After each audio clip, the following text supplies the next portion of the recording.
Give me an example of a situation that you encountered where you know this guy is trying to push you over the line. Give me a situation like that, and how did you handle it? There was a situation where we got a call. A mother had commitment papers for her son. Well, no, you said commitment papers. Commitment papers, which means he has to be hospitalized for mental problems. Okay. Okay. And at that particular time, I had 2 rookies with me. So when we got on location, I met with the mother and she presented the papers to me.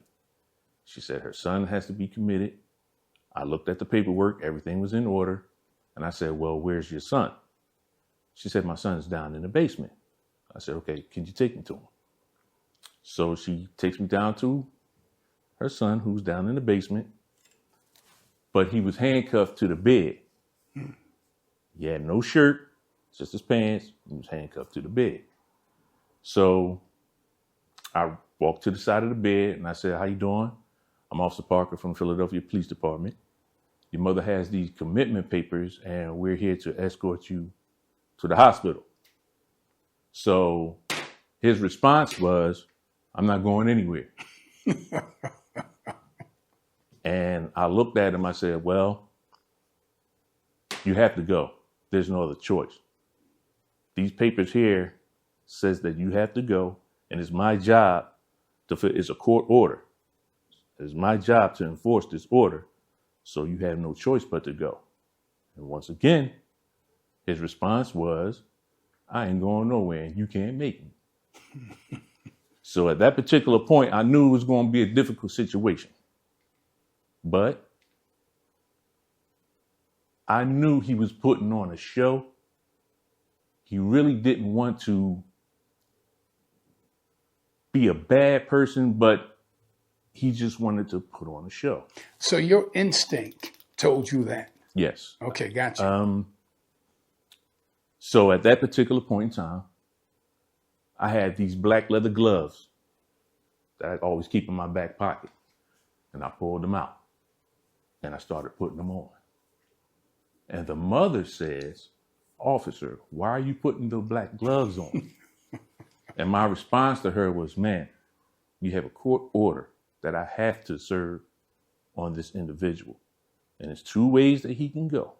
He can voluntarily go without any complications, or I'll make him go. It's my job. And I turned and looked at him, walked by the side of the bed.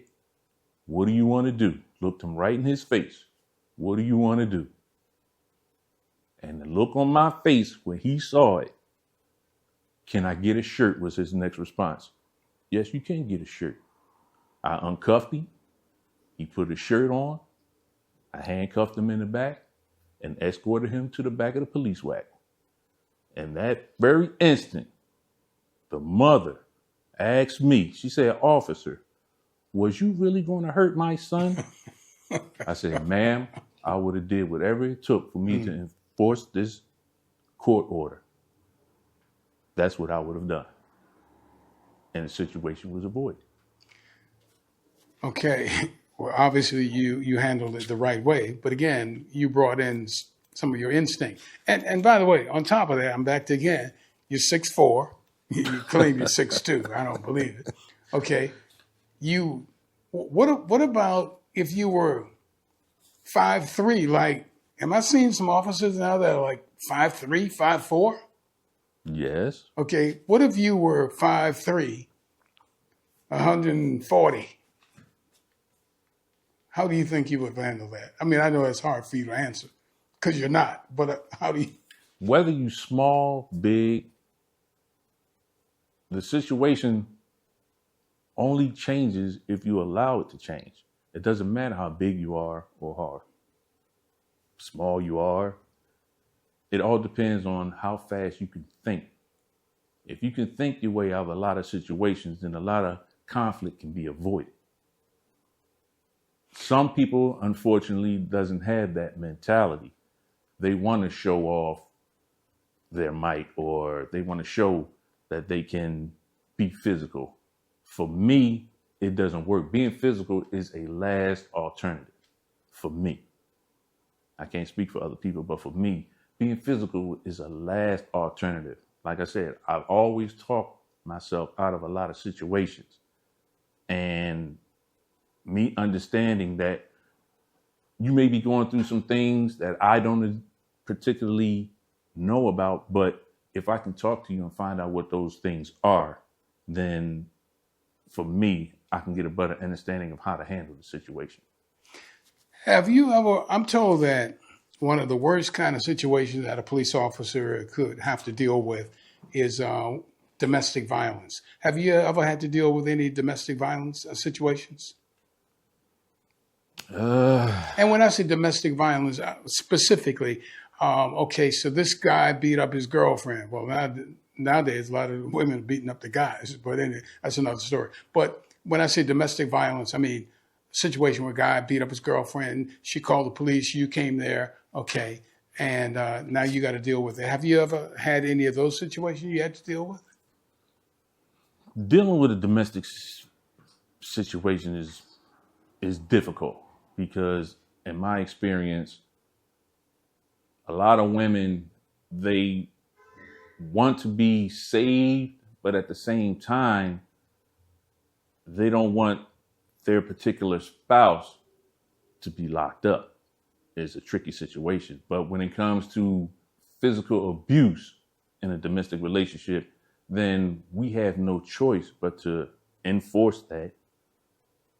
If it comes combative, then we have to do what we have to do in order to subdue that individual, get them in the handcuffs, and get them to the precinct.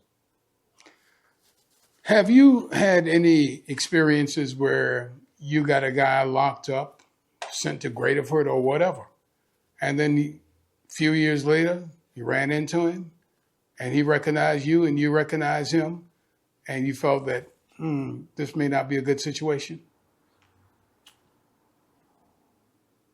Right off of 15th and Oxford, I came across an individual who was known for selling drugs. And it was just one particular evening where I actually saw him make a transaction. And he ran. I chased him. I caught him. We got into a little scuff, but I was managed to handcuff him and lock him up. A few months later, when he was released, I seen him on the same block. And I pull up, and he actually walked over to the car and said, "Officer Parker, how you doing?" I said, "I'm all right. How you doing?" He said, "I'm doing good." He says, "I know you had to do what you had to do, and I'm not mad at you. But you ain't had to throw me down on the ground like that." But I told him, I said, "Listen, I had to do what I had to do to enforce the arrest."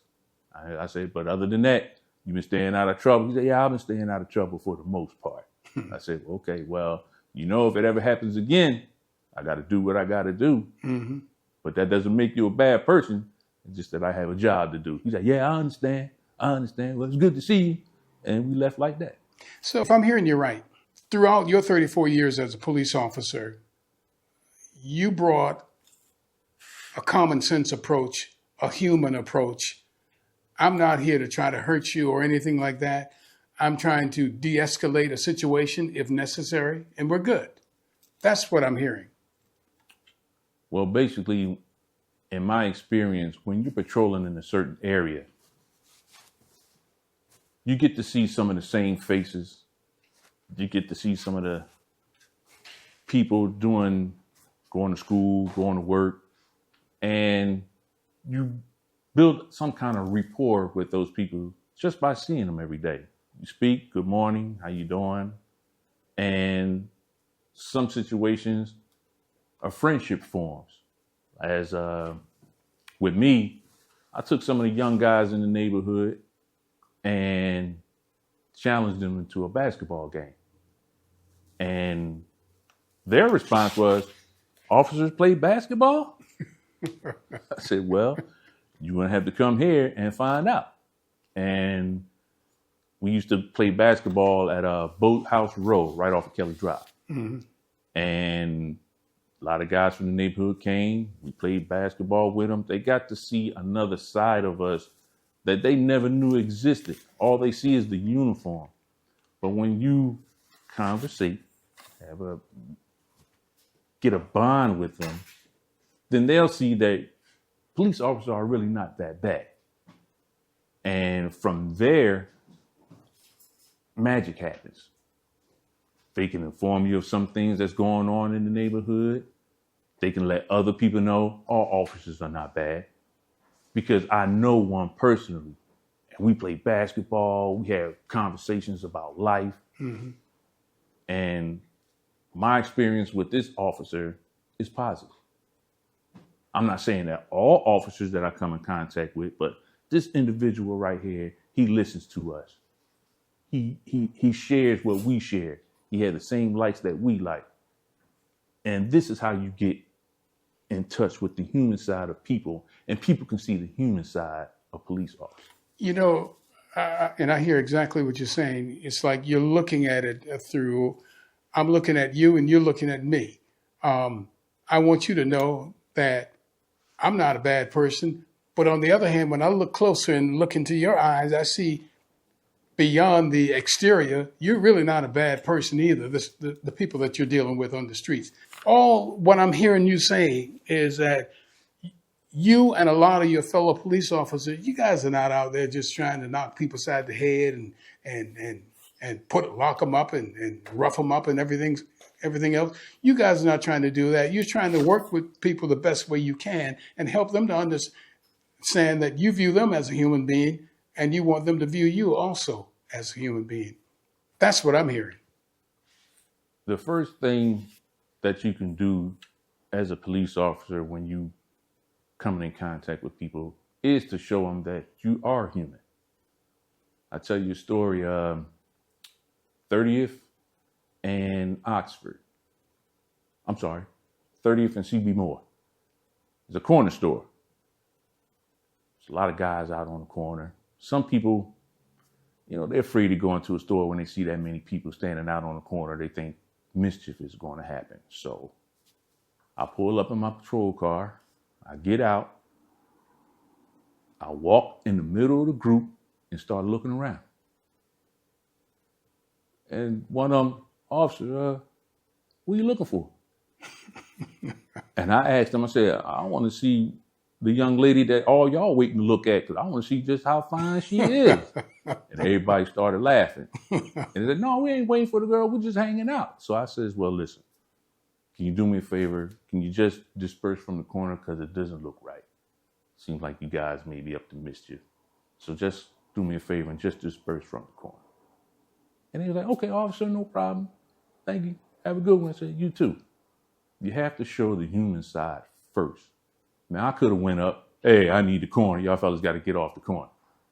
But now somebody out the group would have tried to prove their manhood. We ain't got to go nowhere. Who are you to tell us? And things would have escalated. But if you show the human side first and let them know that, oh, he ain't all that bad, then a lot of situations can be avoided. And not only that, the next time they see you, all you have to do is ask, hey, fellas, okay, all right, officer, have a good one. They see that you're not a bad person. You're not out to hurt them. You're just out to do a job.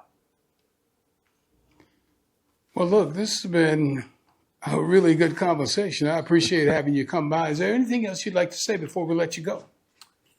I would just like to say that I hope that people start seeing police officers as human, as individuals. You can't lump us all in one officer is bad, then they're all bad. That's not necessarily the case. Hopefully you can see them as an individual and treat them with a little bit more respect. Treat them with a little bit more, because you never know what that officer may be going through just as well as you may be going through something. So just take the time, find out what's going on, let the officer do his job, and hopefully you can have a conversation and it can end in a positive as well as instead of it being a negative. Well, thank you for coming by. Thank you for having me, and I wish you well. You've been listening to Tell the Story.